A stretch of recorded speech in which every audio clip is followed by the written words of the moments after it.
All right, guys. Today on the Sam Hunter podcast, we have Rutt's mini mounts. Going to talk about some awesome stuff, including a new climber, some hunting stories, how the business started up, and more. But if you would, just starting out, would you introduce yourself for us? Yeah, so my name's Jake. Like you said, I'm the founder of Rutt's Mini Mounts and Raccoon Rigs. I'm just a normal, everyday public land hunter here in South Carolina. Nothing special. I bow hunt and I rifle hunt, whatever the season calls for. I'm just trying to fill the freezer. Awesome, man. And I appreciate you being flexible with me. Sometimes we have to move around the time a little bit. Normally, we try not to, but today has been one of those days. I had to tow a truck, and then I'd Oh, made a promise to a permission property. Around this time of year, I'm really going hard in our area of Georgia, getting permission properties, and I was helping them out with some landscaping stuff, some rocks, all kinds of stuff that you do to just keep landowners happy, And because the nice. truck happened, we had to get that towed, which moved back me helping them with the landscaping and the rocks. And so appreciate you being flexible with us today. When it rains, it pours. I totally Yeah, understand. Very nice. absolutely. What part of Georgia are you in? So we're kind of near Gwinnett and Walton County. And Okay. then we've got some land in Polk County, Georgia, too, which is 2 hours away near Alabama over there. Very nice. Yeah, I'm very familiar with all those areas. So I'm in South Carolina, upstate, but I also am hunting in Barber County, Alabama. So I just Okay. drive. I drive through your neck of the woods to get to Oh, Alabama. wow. Man, that's awesome. Yeah. And I actually I've seen your stuff, your mounts you do, and I've been really wanting to get one of a deer I got this past season, but he's still at the taxidermist. I didn't get any measurements or anything, so I've just been kind of waiting to get him back. But I do look forward to trying to get him out from you guys because I love what you guys do. I've thought about getting like a little shoulder, a little euro. It's cool that you guys do both. And I wanted to actually jump into what you guys do because I think it's a really, really cool thing. It's super unique. And so kind of just what got you started with Rutt's mini mounts? Where did you come up with the idea? How did you get going? And how did the sort of, from taking the idea to actually making it a business, how did that sort of unfold for you? Yeah. So to start off, when you were saying you guys, you're referring to me and my dog. I mean, it's a Oh it's a man, very yeah. that's So it's awesome. very, very small. The idea came to me one day. So my father-in-law and I had a very good season, very good hunt together over in Alabama. I actually got this buck right in front of me. I'll tilt the camera up in a minute. But we just both got our target bucks, and it was in the same trip. We had such a great time. Mounts can only be in one place at a time, and it was eating me alive because I wanted to be able to experience his mount and have those memories in my house, and he thought the same for my buck because they were the same 2 days apart. And so I was sitting there in bed one night. I just couldn't sleep. I was thinking about it. And then the idea hit me, and I was already familiar with 3D modeling and all that stuff. So I just jumped out of bed. I worked all night. I was like, there's got to be a way that I could make this happen. So I worked all night, and my wife woke up the next morning, and I was just red eyed. I said, I got it. I figured it out. And she was like, what the heck are you talking about? And so since then, I just did it for like friends and family. And then I posted one online that I did in a South Carolina hunter group when I got this buck right here because I made some of him. And the post blew up, and people were like, "Hey, can you make that for me?" And I never thought that people would want it. And so then I turned it into a website, and since then we've done countless mounts all over the globe. I mean, we've got international customers. It's incredible. Man, that's incredible. And I mean, they're super cool because somebody at work could put it on their desk. Right. You could put it, anywhere you want. Especially right now, I wish I'd taken measurements just so while I'm waiting for this mount to come back, because that part is agonizing when you're Yeah. like waiting on your mount. Just feels like you can't hardly think of anything else. But just to have that on the side while you wait would be super helpful. So I wish I'd taken measurements before. But also, if you'd sort of explain for people who haven't heard about it, like how that process works, if they want to get a mount done with you, what they've got to do, how they film it. I could be wrong, but I think I even saw that like there is an option where you could kind of, if you didn't get the measurements or whatever, you could still send some pictures and maybe go a different route and get something kind of close to what it looked like. Yeah, so we never need the measurements. The measurements, we Okay. don't need any of that. All we need is a 360 video of the rack, and then we can turn it into, like, let's say you have a shoulder mount, we can turn it into a Euro mount. If you have a Euro mount, we can turn it into a full body mount, posed however you want. And then we can our most popular is racks that hang from the rear view mirror. People Oh yeah. and so, yeah, all we need is a quick video. just submit it to the website and we can make any style you want. And it starts at only $20. We wanted to make it to where it was accessible to everybody. $20, you can get a replica mini mount of your buck. And then the second thing you were referring to is our mini mimics. So that is, before I started doing this, I had no idea. I mean, you hear about house fires, and I feel like when you're not around it, you're like, oh, that's one off. Like, how many houses burn down a year? Tons of messages from people who lost their mounts in fire. People stole their mounts, or they dropped it off at the taxidermist and never saw it again. And so I really brainstormed a way to help those people out. And so we came up with the mini mimics. And that's just if your mount's been lost, stolen, destroyed, even if you have one picture, I'll make a replica that matches that or is a very close representation of that picture. That way you have some physical reminder of your good hunting memory. Absolutely. I love that. And what you said makes complete sense, especially about disasters, tree falling on a house, fire starting, that kind of stuff. I mean, as you can see, we live in a log cabin, which was always my dream to live in a log cabin. But ever since it became a reality, that's been one of my paranoias. I never had that fear at all until we actually lived in a cabin. And then fires are always on my mind. And I'm thinking like, do we turn off the stove? Do we do this? And, there's an extra level of paranoia because of that. But I could definitely see that being a thing. And then, as far as, what was that? Did Hurricane Helene hit y'all at all up there? It did a little bit. The areas surrounding were really bad. My brother works for Atlanta Gaslight, and they were sent out, all over the state. Usually he got sent like an hour to 2 hours out of our range. Yeah. So it kind of, we were blessed that it didn't really hit this area so bad, but right on the outskirts, an hour to 2 hours away, it was insane. I mean, he sent me videos. They were driving their work trucks through, it looked like crazy off-roading, but it was just on through neighborhoods, just lines everywhere, trees. He showed me trees all through these houses. It was insane. And it's scary to think that just barely missed us. But that's a situation right there where I'm sure a lot of those people, who did hunt and had mounts or all their stuff was, just ruined in that catastrophe right there. Yep. It's a scary thought for sure. We got hit pretty hard here by Helene, and so it's scary. Yeah, absolutely. And, as far as the stuff you've done, it's such a cool idea. And I've seen a lot of people getting into that. And like I said, I can't wait to get mine done.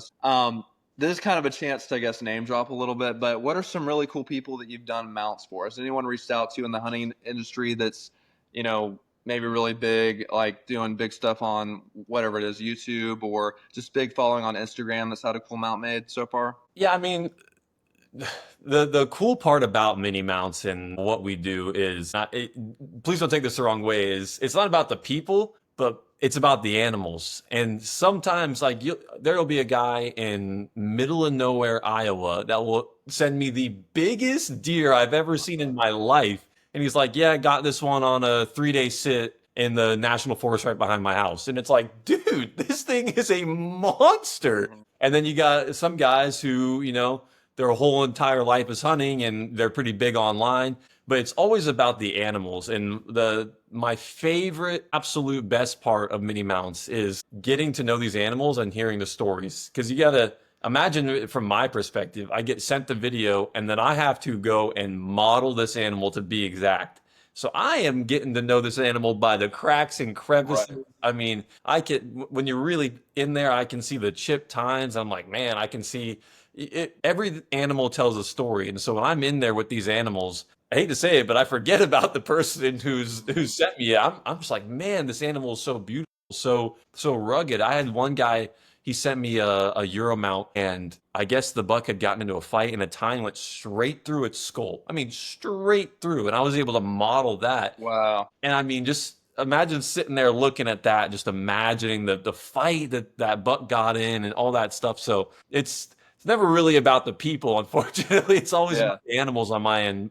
And it's never boring. Never. Yeah, that's incredible. That would be a pretty, fun job, just getting a deal. Because that's, as hunters, and that's the thing that a lot of people don't understand who aren't hunters, is that it's not just about going and killing something. It's not just about this and that. It's about the animal. And what I found over the years is like the biggest lovers of animals are actually the hunters. Oh, yeah. It's not the people that they think they're for the animals, but they're, I don't want to say any, antis and people who are just, they think they're for the animals, but they don't really know anything about animals. If you asked them, different things about their habits or their daily life or what do they eat or where do they go or where do you find them? They wouldn't know any of that. They Yeah. think they know animals, they think they love them, but they really, compared to hunters, not even close. Yeah, and that's actually one of the biggest reasons I got into hunting. I didn't have a traditional route. I didn't grow up hunting. Actually, in high school, I looked at hunting as like a horrible thing because everybody I grew up around, it was drink beer, shoot deer, and that was it. They're after the big rack. And I remember being in high school and just going,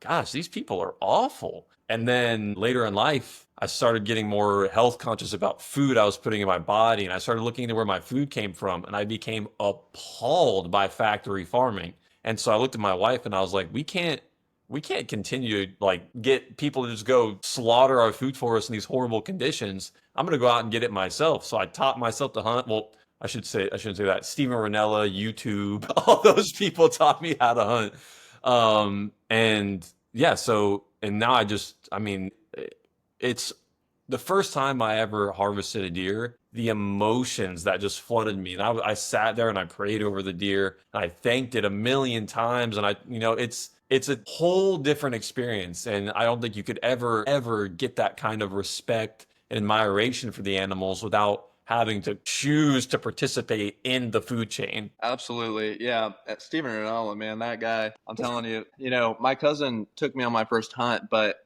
I remember even before that seeing a clip of Rinella, not knowing who he was, what meat eater was, and seeing that and being like, I just want to see what that's about. And then get thinking, this looks pretty cool. And then my cousin invited me out, and that's kind of what got the ball rolling. But man, that guy's gotten millions, I don't know how many, but tons of people into hunting. There's people that I've met that they maybe have gone on one hunt, and I asked them what kind of got them into it, and it's, well, I saw me, Netflix, saw a Yeah. episode of Meat Eater, and that's what got them rolling. So that dude has done a lot for hunting for sure. Without a doubt. I've watched his when I first got into hunting, I watched that how to field dress a deer Oh a yeah, million times before I went out in the woods because I was like, I need to make sure I have this dialed in before I right.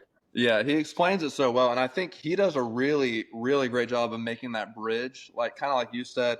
I mean, as a kid, my family kind of laughs that I do this now, and I have a podcast about hunting and that I hunt so hard because as a kid, similar to you, I mean, this was when I was really young, but really little kid, my favorite movie was Bambi. And again, it kind of goes back to that whole thing that hunters love animals because that's what it was. I loved animals. I was obsessed. We went to different, game ranches and stuff where you could just see deer and see animals, and I was obsessed. And my favorite movie was Bambi. I didn't like hunters. I was 5, 6, 7 years old, all that kind of thing. My family hunted. My uncles hunted. We have family property that we still have that we hunt on. And I would get upset when I hear about them going to hunt that. So it's just that complete turnaround. But it's a similar thing to you. You start just to that first time my cousin took me, I'd seen some Meat Eater. You experienced it, and like you said, that first year, the emotions and eating that. I think we had deer spaghetti the first time, but spaghetti had never tasted so good to me just because there's that emotional connection to the food. Like you went out and got this. It's not something you got from the grocery store. So it really is such an amazing thing once you become a part of it. And then, yeah, like you said, you see stuff with like, some people that eat meat, they're against hunting, but they don't even realize that sometimes the meat they're getting, it's the animal's not treated as good as hunters do. It's very ethical. It's quick. It's over and done. That animal lived a great life, and they don't kind of go through some of the sufferings that, pinned animals do and that kind of things. Exactly. Yeah. I mean, the worst case scenario for us as hunters is if we wound the animal or if it's not a quick and easy kill. I mean, I know it's the same way for you. That will Yes. rip your heart out of your chest. Uh-huh. So the compassion is there. Absolutely. And I know you'd mentioned a new climber from Raccoon Rig, so I do want to hear some about this. I know listeners will want to hear, and especially for me too, because I've got deer stands up. We own some land. We've got deer stands, blinds. We've got permission properties where I've got a lot of blinds, and there's some deer stands set up as well. Climbers is something I've recently just gotten into, believe it or not. I have a climber out in the shed that I just got last season. It was okay. It was just kind of a basic starter one. I'm looking for something a little better, to be honest. So I'd love to hear, and I know listeners want to hear the new climber you guys are coming out with the Raccoon Rigs. Yeah, and so like I said, I'm a public land hunter. So actually, Raccoon Rigs and the Bandit Climber V1 was born out of my pure hatred for climbers. I hated them. I used sticks for a while. I hated every set of sticks I tried. Because I'm a public land hunter. I'm hiking pretty far, and I live in upstate South Carolina. The public lands are pretty congested up here.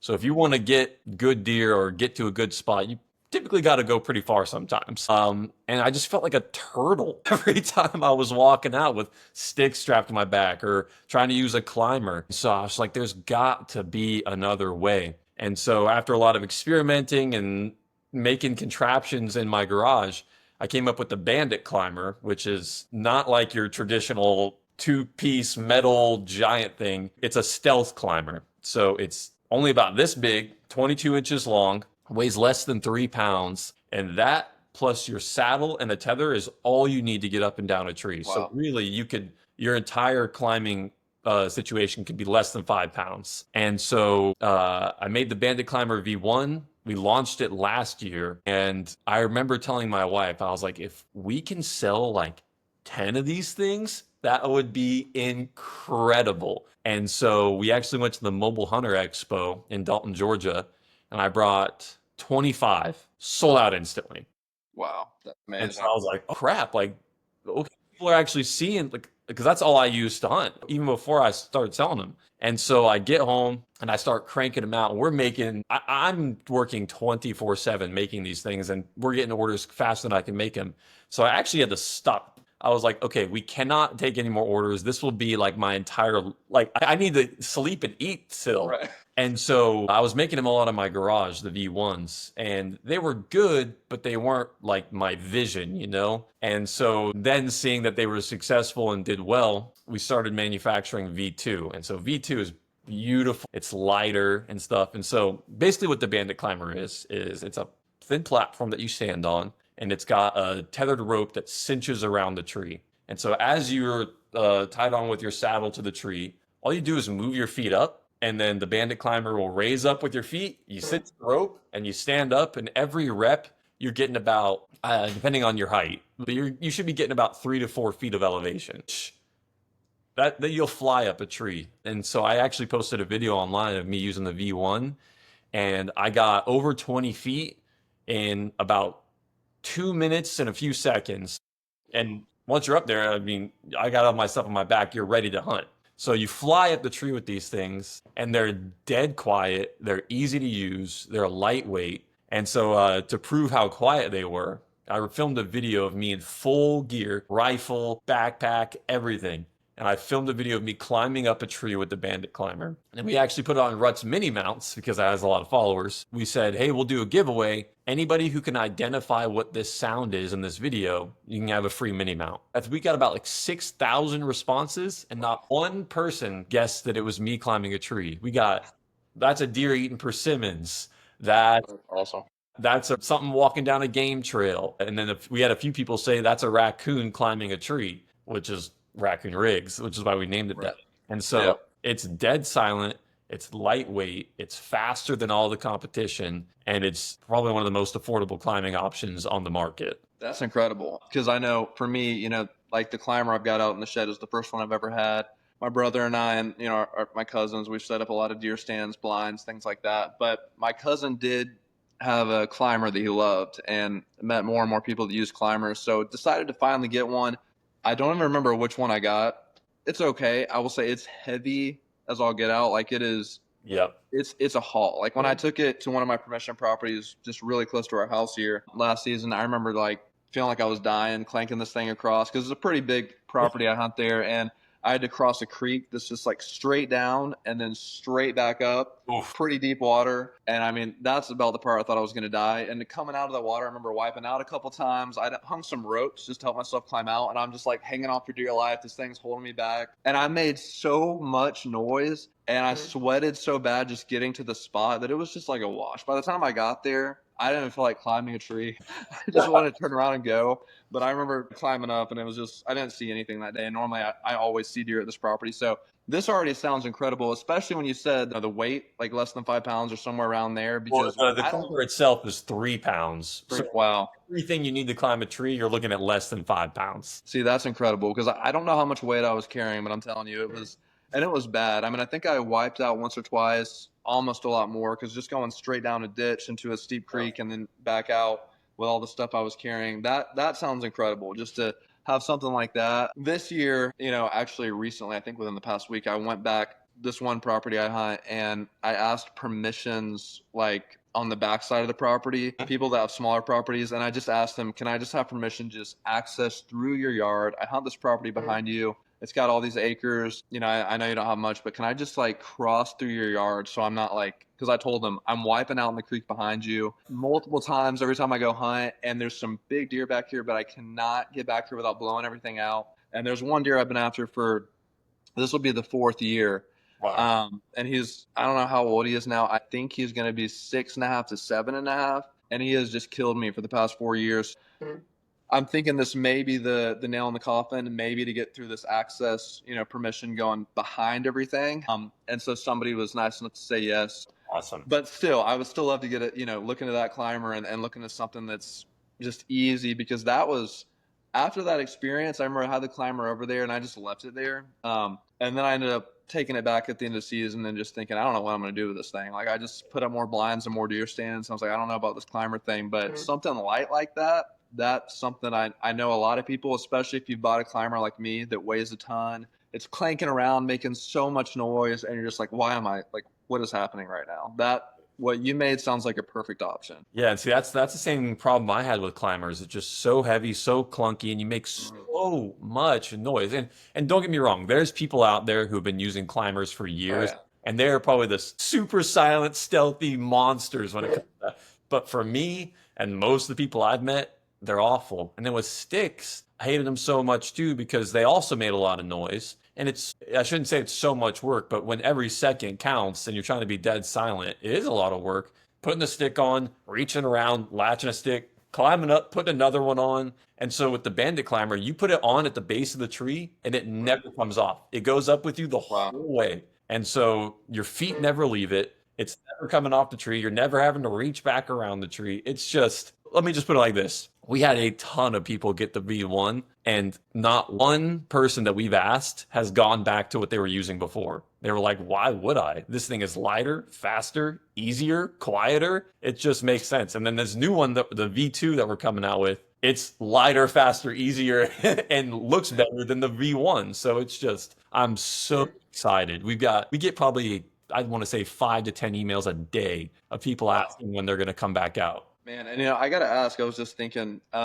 with you doing the, you know, the mini mounts and thinking about all the, I don't know, like the engineering, creative, it's a mixture of engineering and, oh, engineering is creative, but that mindset to do that. And then with the designing this climber, did you like major in any kind of engineering stuff? Has that always been kind of one of your gifts? Is that like just designing and building stuff? Not really, no. I did go to college and I got a major in advertising, which has helped a little bit, but I also say not really because advertising when I went to college and advertising now is the polar opposite of each other. Right. But I've always just been very entrepreneurial, and I'd say my best quality is when I'm passionate about something, I will sacrifice everything to really go all in on it. And so a lot of people have asked me, like, how are you doing mini mounts? And how are you doing raccoon rigs? And I have another hunting company on the side that I'm doing stuff with that hasn't been announced yet. And then I still work out and run every single day. And people are like, how are you doing that? Well, my answer is I'm just obsessed. I am quite literally just obsessed. And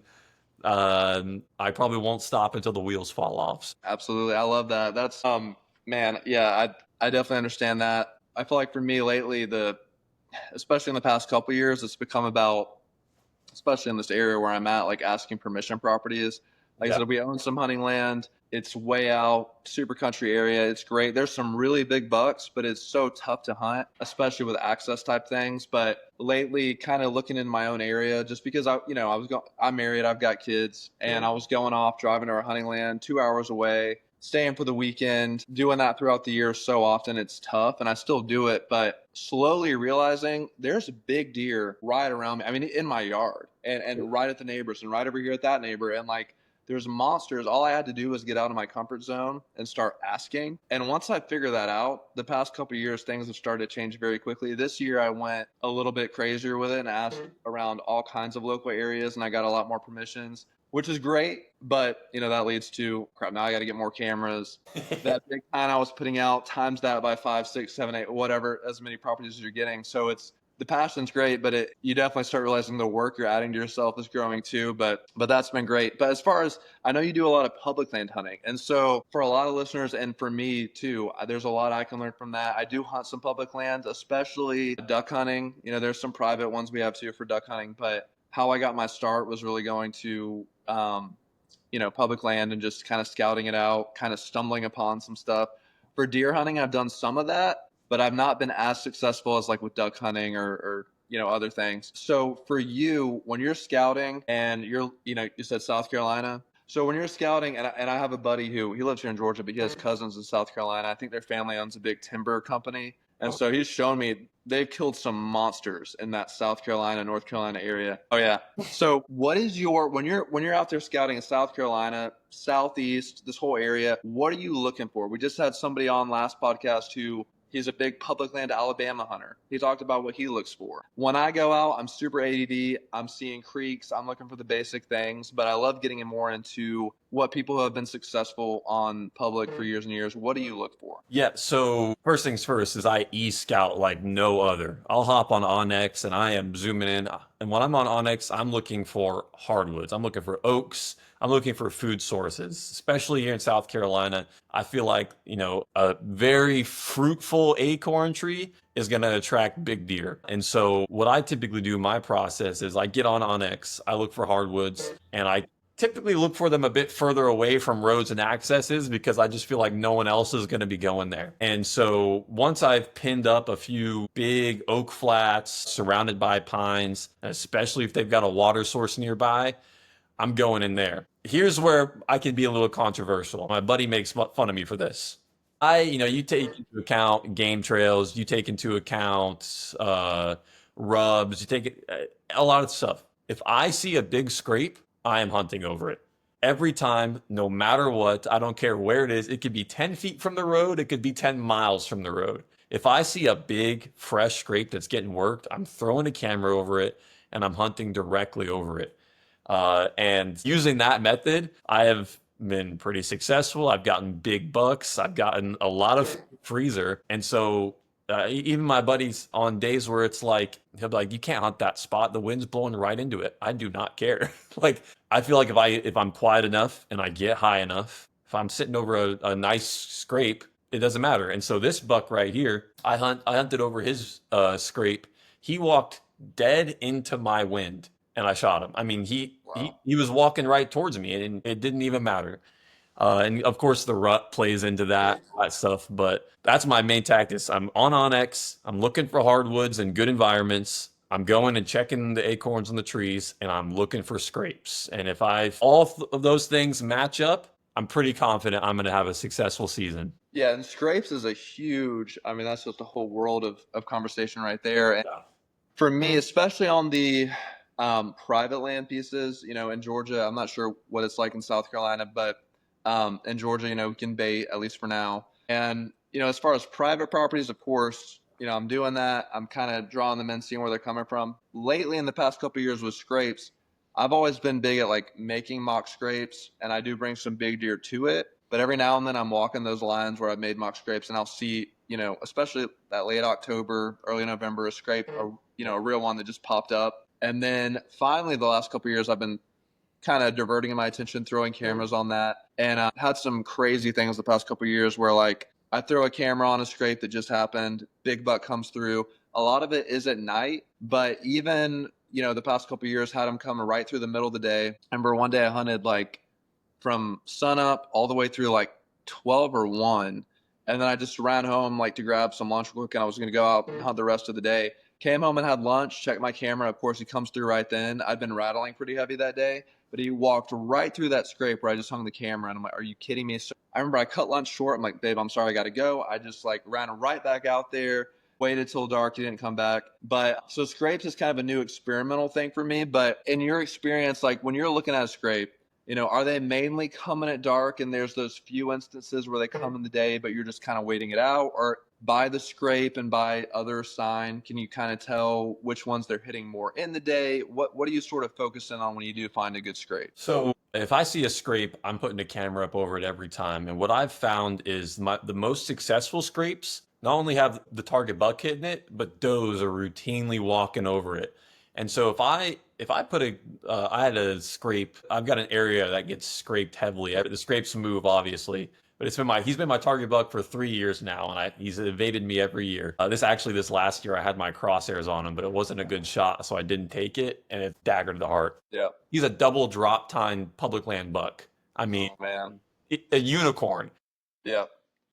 But with that scrape, every single day when that scrape's active, there's 2 to 3 does hitting it, and they're coming up and they're marking it up and all that stuff. And so if I find a scrape with does, even if the buck's hitting at night, I know that during the rut he's gonna slip up, and so I just do that. And even if I find a scrape that's being hit pretty consistently by a buck at night, what I do is I look at my cameras that I've got or my pictures that I got. What direction is he coming from? What direction is he leaving? And if it's consistent, I'll just go out there and I will walk that path because he's got to be coming from somewhere. And so usually I'll go and I'll find, a thicket and I'm like, oh, he's probably bedding down in there, or really nice slip over by a creek or it's pretty hilly over here in South Carolina, top of a ridge.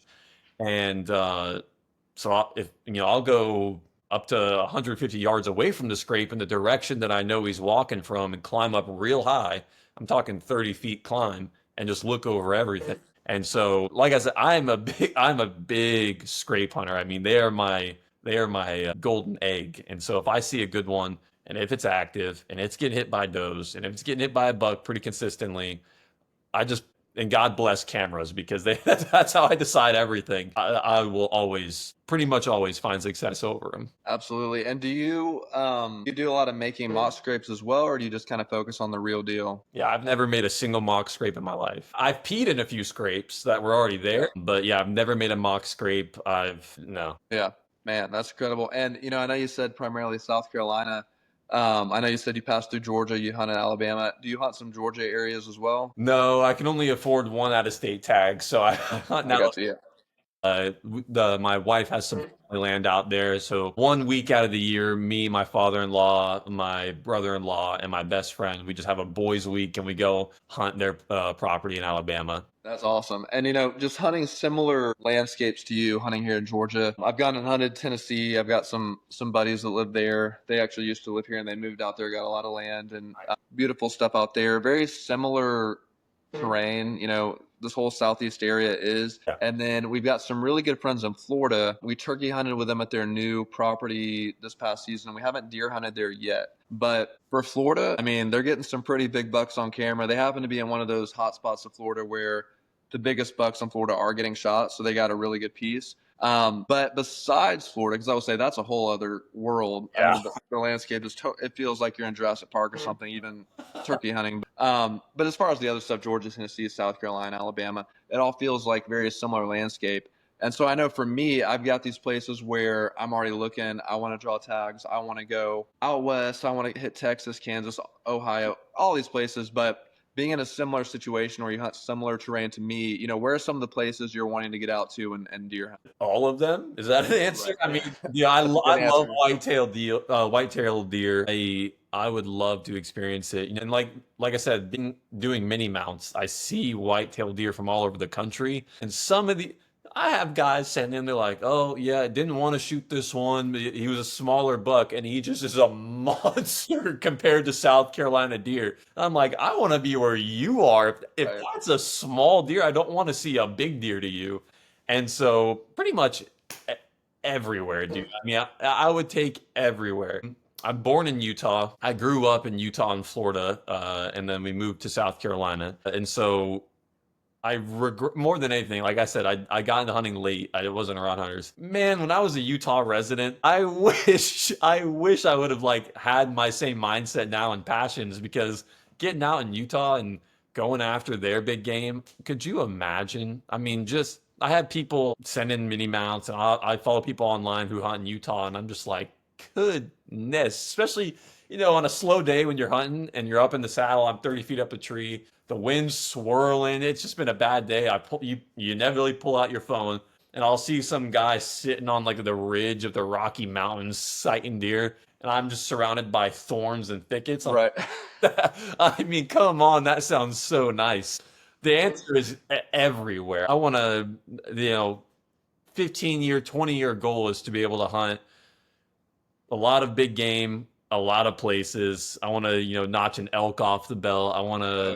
I want to get some pronghorn. I mean, yes to everything. Absolutely, yeah. I think yeah, I want to hunt whitetail everywhere, especially all the hot spots where you know Ohio, Illinois, Texas, Kansas, Yeah. Iowa, all those places. But I think at the top, for some reason, ever since I first got into it, an Alaskan moose has always been right up there at the top. But also, go randomly going to New Zealand and getting a red stag. I remember seeing some videos of the country out there, and it's so beautiful. And it's just like, man, those red stag are incredible. So those are two at the very top of my bucket list out there. But yeah, going back to what you said, like the terrain around here, going back to that climber too. When I was carrying that thing and it was weighing all that weight, and I was sweating and just like, why am I doing this? I remember vines, you know, just ducking down, just trying to get through these thick spots, and vines were just wrapping around that thing and just like pulling me back. I'm almost wiping out. Then I am wiping out in the creek. But the vines here in the southeast, people out west don't understand. Like we're going through like, okay, there's a tracker, and a couple of the spots he's helped me track, and he told me these are great spots. But he said the reason they're great spots is because there's just acres and acres and acres of just the thickest crap you can ever imagine. And he calls a couple of these spots the Blair Witch Project. And I mean, this guy tracks all over Georgia. He tracks some huge bucks every year. He's got an incredible bloodhound, and he's been doing this all his life. So he's one of the best trackers I've ever met. He's taught me so much in a short amount of time. But he literally says some of the properties I hunt are the Blair Witch Project because they're just so thick, Yep. so creepy. So, but he said they hold some monsters. But that just goes to show you. I mean, people out west, if they came here, man, they'd realize how blessed they are to be out there. Oh, yeah. That I mean, beautiful open country. me and my buddy talk about it a lot, and it, like you said, they just don't understand. I mean, there's a huge difference between, and I'm not discounting it. It takes a lot of physical assertion to do what they do on those mountains, but there's a huge difference of sitting there with your spotting scope and seeing like, okay, you know, there's some deer across that ridge. Do we want to go get them? Versus, oh, my clothes have been ripped off my body. I can't see 5 feet in front of me. I really hope this deer walks up. It's a whole different. It's a totally different experience. Absolutely. And you know, and I said you're from Utah.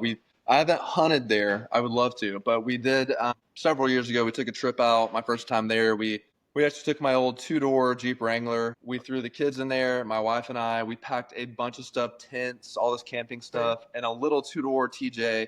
And we drove from here in Georgia all the way through. We camped out at Moab, went to some national parks. I can't remember all we did Arches and a couple other things. Went back through Colorado and stopped at different places back. But Utah was incredible. I mean, my wife, she grew up in Florida, and she's been trying to kind of push us back that way.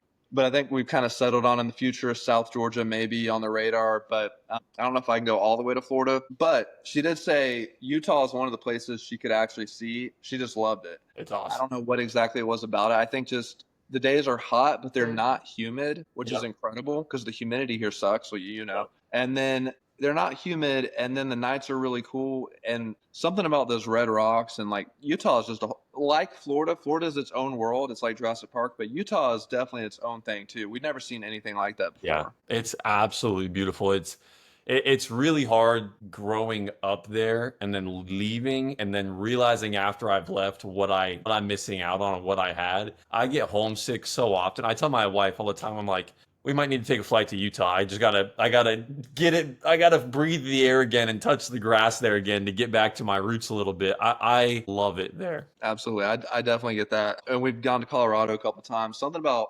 Colorado, Utah. My wife's gone to Montana, which I somehow have not yet, but she's gone to Montana quite a few times. She had a sister who lived there, and all those Western states, man, they're just so insanely beautiful and so open. And they're still, I mean, man, yeah, like you said, I'd love to hunt out there. So I think that's something on the bucket list for both of us. But This past weekend, I went to a bison farm here in South Carolina, and they're a regenerative farm right at the top of a mountain, and just the views are insane. And the whole time I was watching them, I was going, "Gosh, could you imagine being one of the frontier men or the pioneers who went out west?" And you cross over the Rocky Mountains and you just see thousands of bison and elk and deer just all in a valley. Everywhere you look, there's just big game. Could you imagine being one of the first people to set your eyes on that? I wonder if they knew back then how beautiful and rare what they were seeing is. yeah, that had to be absolutely incredible. Just driving out that way in modern day, I mean, it was so eye-opening to Yeah. us and incredible. And yeah, back then especially, and that kind of goes to my next question as well. There's shows we've watched lately that we've gotten into. I mean, I guess it's been a couple years now, but we got into the whole Yellowstone thing, watching that show and just seeing and the like, what are they called, the prequels or whatever, where they show like when they first came here and went out west and that whole thing. And what I liked is in that show and Yellowstone and things like that, they actually, you don't really see this a lot today in big shows unless you're like Meat Eater or something like that. Yeah. But in those shows, they were bringing out, like they'd have a vegan person and kind of bring up like the sides of hunting and like why it's, explaining how even like, what was it? That some of the vegan farms and things they're doing, it's killing this creature, this worm, then this mole, then this, and that. And where's the line? Like, how do you decide what's sacred and what's not? And I love that they bring that out on television on a big show like that. Yeah. So for you, because I know you, like you said, you used to be kind of against hunting and probably later than I was. For me, it was as a kid. I mean, I hated it. I gave my uncles a hard time. I was probably a pain in their side. And then, like I said, my family laughs at me now because I'm like the most obsessed out of all of them about it. But I talked to some people, especially in the early days of the show. We need to get back to talking to more trappers, but we talked to a lot of trappers who it just blew my mind to hear the things they receive on a daily basis from anti-hunters and anti-trappers, even people against fishing, just like sending them death threats on the daily. We talked to Dunlap of Dunlap Lures, and this guy, it is insane. On a daily basis, he read some of the comments, I think, for the show, but the things they say, it's like, how can you say that and not get arrested? And I mean, this is like hundreds of people on a daily basis on the level he's at. Where would you kind of start just from your perspective, kind of coming from, maybe not being obviously on that level, but just not being fully for it before you fully understood it, kind of like, I'm not really for that. How would you kind of explain to somebody who knows nothing about hunting, fishing, or trapping, or the whole conservation, how it all works, your stance, and kind of open their eyes up to a little bit of what's really going on? Yeah. I mean, honestly, you know what I would do is I would take him hunting with me. I'd say, open your heart up for one evening, if we're lucky, and just come hunting with me. And you'll see that, one, this is probably the most merciful death they'll ever experience. It's either this or getting mauled alive by coyotes or starving to death or getting injured in a fight and laying there and dying. Once that arrow or bullet hits them, as long as you're, an ethical, good hunter, it's over. It's lights out. And a lot of times you see those videos online of like really good bow hunters and they'll shoot an elk and the elk is like, what the heck was that? And then they just kind of pass out. Yep. No pain. It is the most ethical way to go about it. And if you're truly against, like I was, factory farming appalls me. It truly does. Like, it makes me sick to my stomach to think about what goes on in factory farming. And if you're truly opposed to that, then how? And it's only about the process and the way in which they go about it. Hunting is the polar opposite best alternative, and people are going out. These hunters are getting their own meat, only enough for their family, and not a scrap goes to waste. Not a scrap. I mean, I haven't yet to meet in my adult life a hunter who's truly passionate about hunting that is wasting the animal. I mean, yes, there are bad eggs in everything. I've definitely met guys who shoot a buck, chop his head off, and leave the body. And to me, that's just repulsive. But hunting is the most humane. It's the most sustainable. It's the most ethical. I mean, it checks every box, and it checked every box for me when I'm not buying meat anymore. I can't support factory farming. And so it just checked every box for me. And then, so that's my dream truly one day is to be able to look at the whole world and say, okay, everybody gets their meat from regenerative local farmers, hunting and fishing themselves, or friends and family who hunt and fish and provide them with the meat. And if you disagree with that, I just have a hard time taking you seriously, honestly. Like, if you try to convince me that monocrop agriculture and mowing down an entire forest just to plant soy or peas or whatever it is you want to eat that destroys ecosystems, kills every animal that was in its path, kills all the rabbits, the groundhogs, the birds. If you can look at me with a straight face and you can tell me I prefer that over you one guy going out and getting one deer and feeding your family, I just cannot take you seriously. I'm sorry. Absolutely. Yeah, I think that's a great pitch to people who just, they're on that side of it where they just don't understand it. And you're right, just kind of jumping in until you go and do it. Just like when I'd seen some meat eater, it opened my eyes up to, I'm like, I'm curious now. Then when my cousin invited me out to our own family farm, which I had never hunted, I just gone and kind of hung out, cut grass, whatever. But Right. once I actually hunted, he might would disagree, but I personally think I've become way more obsessed than even him at this point with it. It's just like I fell in love with it just from that one hunt. I didn't even get anything, but that first hunt we went, I mean, I didn't even see a thing. A gunshot went off. He did get something. He actually ended up getting his biggest buck the first time he took me. And just seeing that animal, the process, we drug it out through the woods together a long ways, so it was not easy. And then just going with him to the processor, kind of seeing everything, literally everything. It opened my eyes up to all of it. Right. And then because I went with him, it was my first hunt. It was on our family land. He gave me some of the meat, which he didn't have to do. And then I remember every night we were making deer spaghetti, deer tacos, this and that. And I'd already shifted my mind enough to be okay with it over the years, but that's where I just became fully propelled into it, obsessed with it, and it kind of went from there. But Yep. And you know what's interesting too is I feel like maybe you feel the same way. You go out and you hunt a deer, you harvest a deer. I process it myself. Unfortunately, my wife has to give up the kitchen counter every time I get a deer because I just plop it down there. But you eat a pound of whitetail venison.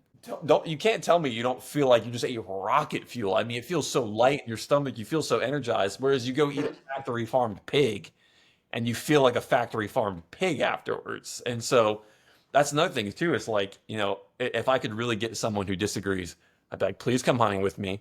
And then please eat the meat afterwards. Just try it, please. And it'd click. Wasn't there, I think it was Joe Rogan, and I hope I don't get this wrong. He went hunting with Steve Rinella, right? And he was like, I'm going to go vegan or I'm going to be a hunter. And after he shot that deer, he was like, this is what we're supposed to be doing. And it's just, it awakens something within you. I actually had my wife recently, last season. I was like, you know what? I want you to come and process this deer with me.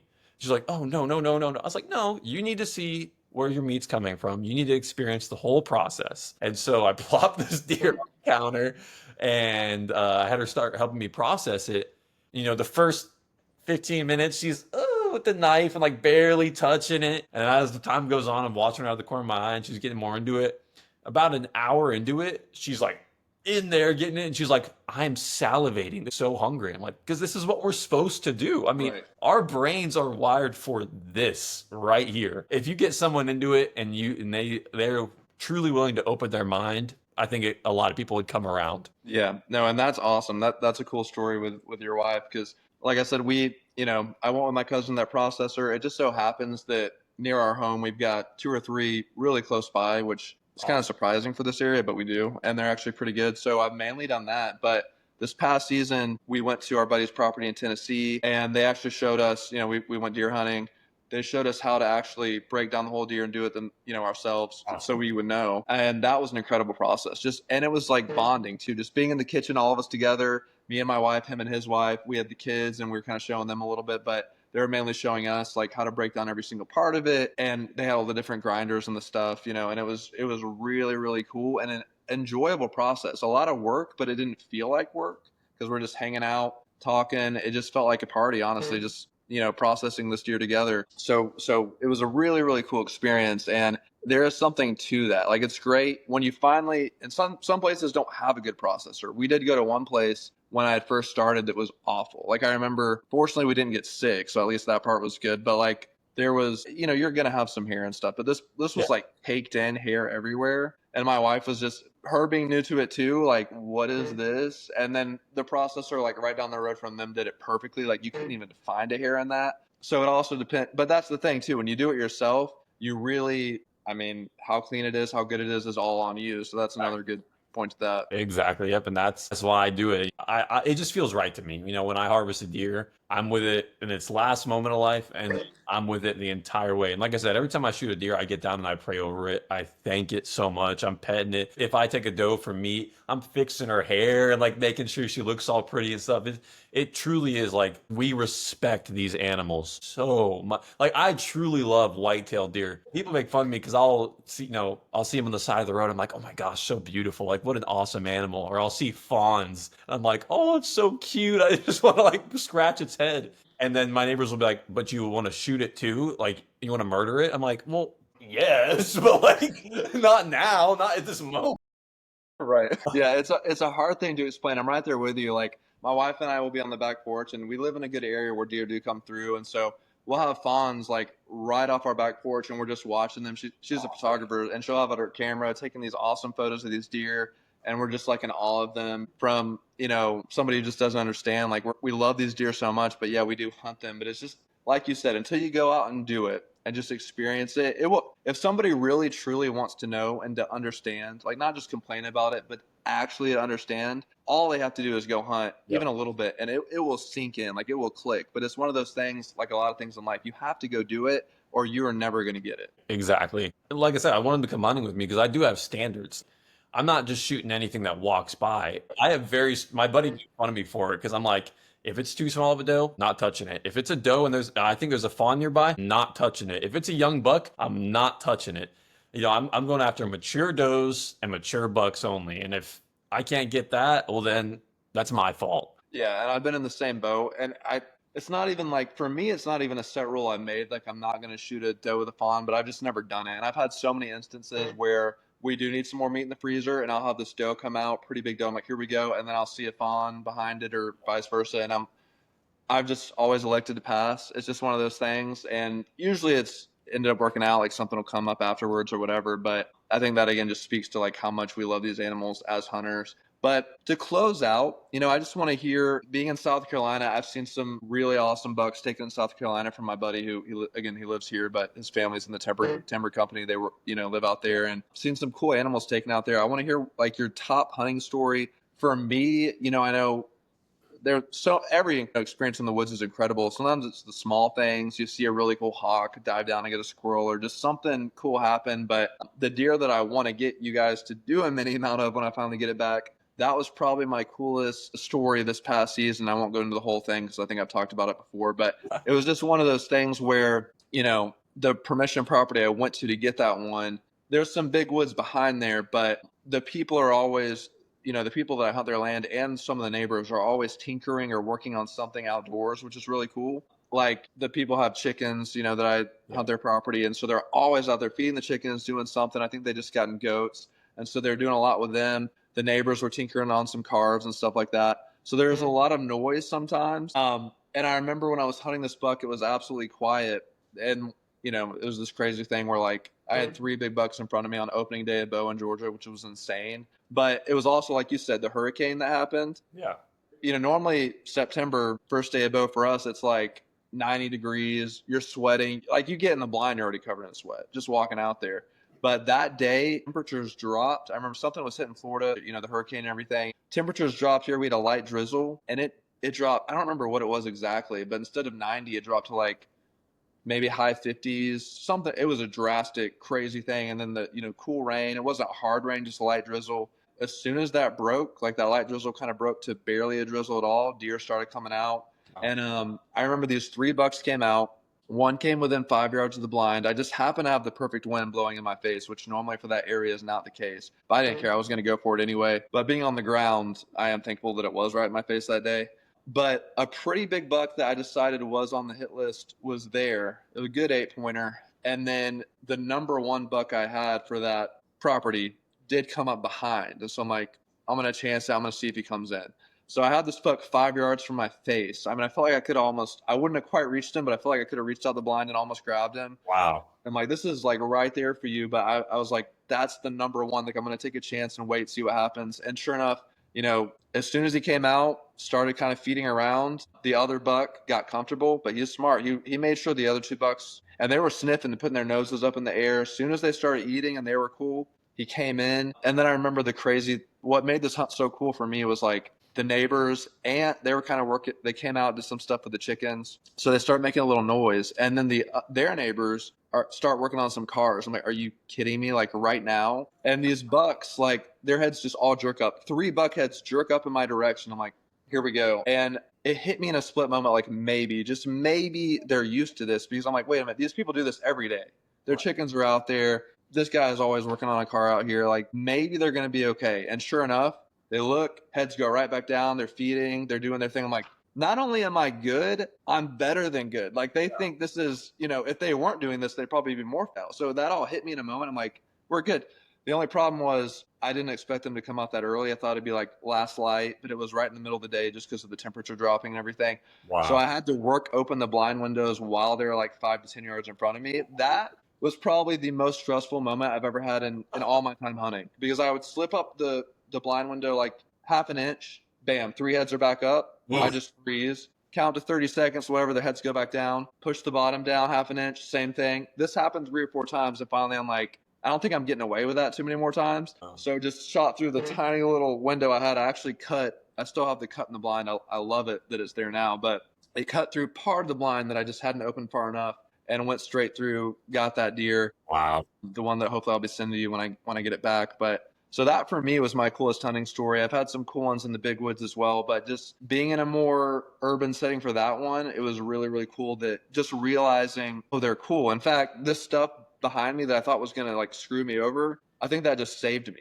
Yeah. So that was probably mine. But for you, whether it's the buck right behind you or the one up top or something else, what was like your top hunting story you've ever had? Yeah. So first, I wish I could saw your heart rate when you were raising up. I can't understand.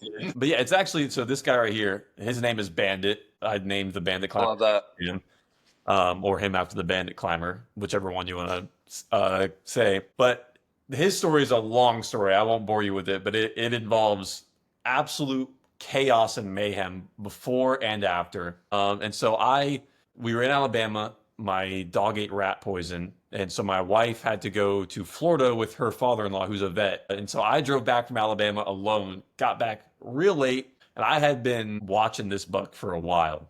And I got him patterned out. I was like, okay, I absolutely know that he's going to show up tomorrow.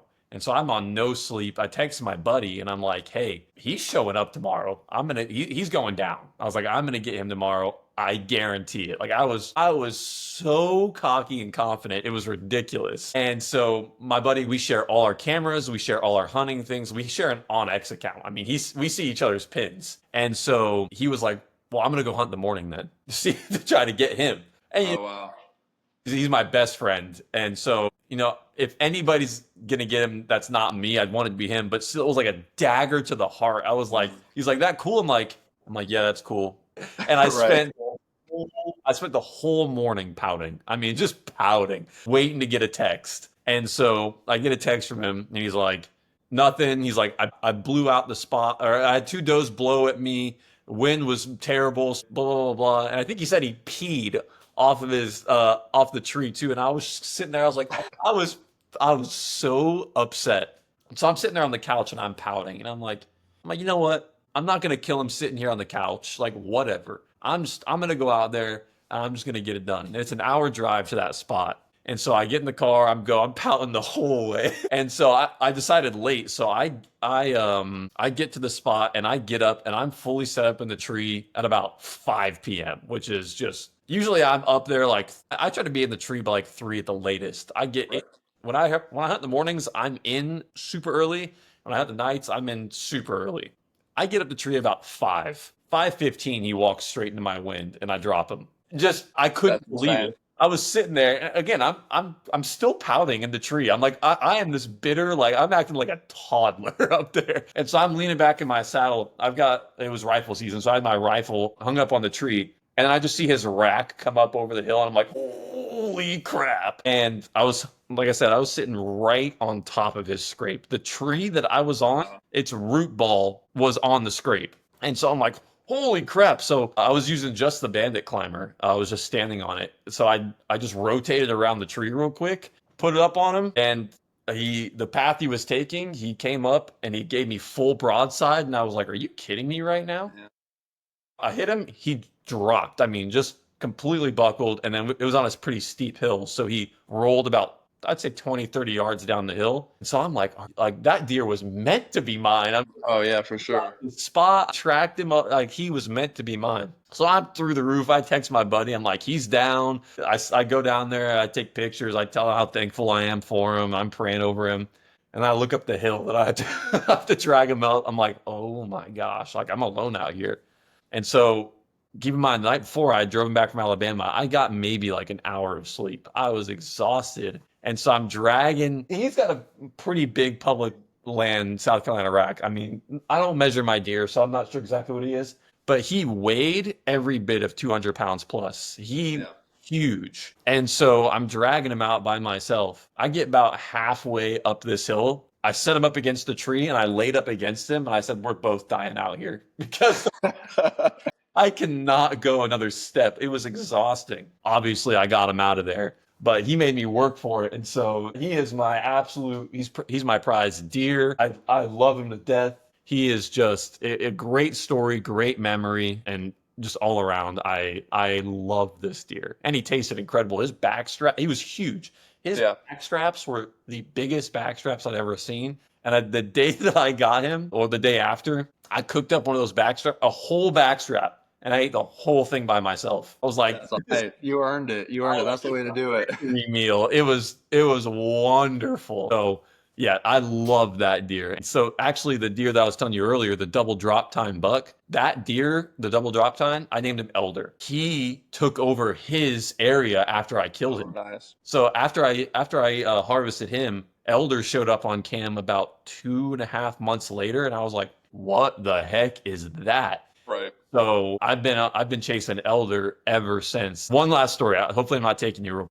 Oh no, you're absolutely. I love it. I love it. And that was an incredible story too. And I know that feeling of, because the same deer I just told you about this past season, that feeling when you're dragging a deer, especially a big deer like that, you just feel like you're literally going to die. I mean, for me, I get like nauseous, especially this past, I was getting so nauseous, thought I was just going to puke everywhere. I ended up not somehow. Like I just stand, take breaks and like put my hands up, breathe slowly, like things, you know, but something about that feeling, it's the worst feeling in the world, but you're also feeling on top of the world because you just got your ultimate goal. But there's nothing that can really prepare. Like I work out, I try to be in shape. And when I'm working out, I'm literally thinking about deer season, which is weird. And it doesn't even really help you for anything except the drag. And that's not even what I'm thinking about. I'm just channeling my like energy into that because I'm so focused on it and antsy for deer season that when I work out, that's what I'm thinking about. But I wish there's probably something you could do, like drag huge sandbags. I don't know. There's got to be something, but nothing can really seem to prepare you for that moment where you're dragging a big bag. Yeah, like you said, sandbags, you can do the sleds and stuff, but when you're dragging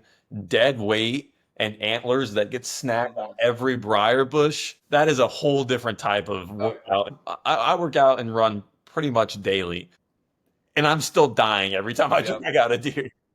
Yeah, there's something about that combination of like, no matter whether you're running, like how much weights you're lifting, when the combination of dragging something like that, and then I don't know what it is, dude. There's nothing to prepare for that. And especially when you're dragging uphill like you did and what I was doing, dragging uphill too, you feel like you're dying. So, but yeah, I definitely want to hear another hunting story for sure. Yeah, so this one's real quick. It's just a heartbreaker. So Elder, the buck that took over his area, I got him on camera. I couldn't figure.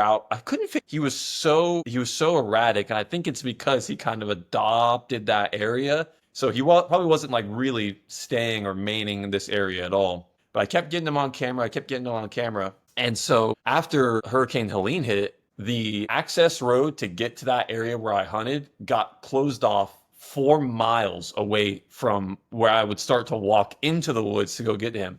And so my psychotic self, I was like, that means nobody's been back there. He hasn't even thought about humans, and nobody's gonna be back there. So what I do is I pull up to the road that's closed off, and I get there at like 2:30 in the morning, and I hike the 4 miles, and then I go into where I'm gonna hunt him at. And I'd hunted him a few times before, but I just had a feeling. I was like, he's got to be feeling pretty cozy back there right now. I mean, no cars for a while now. So I hiked 4 miles. I get into the woods. I climb up the tree, and about 8 o'clock, he comes over the hill. Same exact hill he came up. in the Wow. same exact direction. And I was like, I'm getting chills right now talking about it. Yeah, that's I'm like, holy crap. I'm like, that he Elder is still my dream buck. I'm like, holy crap. You know, I do muscle memory, the exact same thing that I did with him. I turned the Bandit Climber and I'm getting, but because of Helene, a tree fell on the path. And so I don't know why I didn't think about that or look at the tree that's fallen. So instead of taking the same path he would have taken, he stops at that tree that's fallen and he goes north. And so I had my crosshairs on him, but it was a full frontal shot. He was walking straight at me. I'm never gonna take that shot. yeah. And then when he turned, the tree was like angled away, so he kind of did like this. So I know I'm looking at his butt, and I'm like, I'm never taking that shot, Yeah. especially on a deer that caliber. Like if I wounded Right. him, I wouldn't. Oh, and so I'm sitting there, and I'm like, please, please, please, please, please, please, please, please, please. And I had my crosshair on him, and I remember just he still looking like this, as if telling me, not this time. He Right. back at me, and then he like kind of drops behind the fallen tree, and then I can't find him. I can't find him, and then I get a glimpse of his antlers, probably 50 yards north, completely butt to me, walking away. I didn't see him again the rest of the season. I was like, "Are you kidding me?" The dream buck of my life in my crosshairs, and I couldn't get the shot off because it just wasn't right. And so I was already passionate about that deer. Now my buddy he keeps messaging. He was talking to me about it, and he was like, "Jake, you're gonna have to hunt other spots this year. You know that, right?" And I was like, "Do I? Do I?" I know he'll be there. The biggest buck I've ever seen, double drop tine on public land. He's smart. He Yeah. knows how Oh to yeah. dig. And so I'm like, I know he's not going to get hit by a car. I just know it. He's nowhere Yeah. near a road. And if he's evaded hunters for this long, I'm pretty confident he's going to do it again. hmm Maybe, just maybe, if I'm there like almost every day, I'll run into him again. And if I get him, I'm sorry ahead of time because on social media, I won't shut up. I mean, Oh yeah. I'll be, I don't blame you. I already feel like just with the one I got this year, just because it was my best so far, and it was such a cool moment to me that I posted that buck so many times, whether it's stories or posts or yeah, whatever. That I'm like, people are probably sick of seeing this freaking deer, but the moment comes back to you, and like you said, I'll get chills just thinking about it. You get in those moments where you're just like kind of one with nature, enjoying it, and you think about what happened and how you like couldn't breathe, and like you just feel high on life, and then you just want to keep posting about it because that moment is just so rich to you. And I'm like, man, I'm probably killing everybody else, but these moments, they're just so special when they happen that you just can't help. exactly, exactly. And honestly, it was fitting with this bug being named Bandit because honestly, it was a testament to the Bandit climber. I climbed up that tree so quiet that a huge bug like that didn't hear me and came right into me. So I mean, it's only fitting. Yeah, no, that's incredible, and that's definitely a testament to that climber. I know that wasn't that was not going to happen for me. Like I said, the day I took in my climber, and again, I don't even remember what brand it is, but the noise I made, man. So finding a climber like that, the Bandit, that sounds like incredible. Just to have the lightweight, quiet, those are what you want. Because even if you're loud but it's light, that's great. But you just made a bunch of noise. If Right. it's the opposite, there's still a problem. So having the combination of those things is truly that's what people want a climber. Yeah, exactly. And the cherry on top, probably one of the most affordable ways to get up and down a tree on the market. I'm not in here to make $1 million. Honestly, with the V1s, I made like $1. And so it's about helping committed hunters get a piece of equipment that is going to work for them just as hard as they work to get into the woods and get deer. So it's for the committed hunter. It's for the people who are gonna get after it. And our catchphrase or our slogan for the company is "Be where they are," and I it's like that. what the Bandit Climber does because it allows you to go in, get to those remote places, climb up high, and just be where they are. I love that. That's awesome. And so for everybody listening, we're going to close out with this. Check out the Bandit. Check out the new Bandit. I can't wait to look at it, see what it's all about. It sounds incredible. And definitely check out the main thing too, Rutt's mini mounts. It's so cool. I can't wait to do it. And if you've got that trophy, anything can happen at any time, God forbid. But even if it's not a disaster or something happening, it's just cool to have that little mini mount too. Like I want to take one with me, hang one up in my truck, Right. whatever it is. So check that out. It's really, really awesome what you do. Thank you again for joining us, and I hope much continued success to you in what you're doing. And I hope you get that double drop time this season, because I know that'll be pretty incredible. Thank you so much. And yeah, thank you for having me. This was a blast. That time flew by. We should definitely do this again here soon. Absolutely. I love talking hunting with like-minded individuals, and I love that you've got the entrepreneurial mindset too, and what you're doing in the industry is really helpful for people and awesome. So enjoy talking with you. Thank you so much, and hope you have a great rest of your day. Thank you, sir.